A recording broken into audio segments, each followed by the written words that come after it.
contre l'Atalanta Bergame, le vainqueur de la compétition. Mais le point noir évidemment pour Gasset, c'est que Marseille n'a pas décroché de qualification en Coupe d'Europe.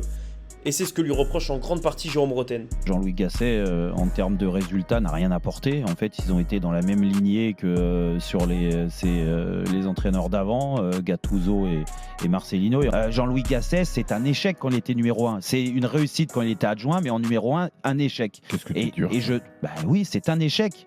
Jean-Louis, tu regardes les statistiques, il a plus de défaites que de victoires, tous les clubs confondus, quand il a été numéro 1. Donc c'est un échec sur l'ensemble de sa carrière, et ça a continué avec l'Olympique de Marseille, parce que en effet, un club comme Marseille, je pense que Jean-Louis Gasset, c'était un peu trop.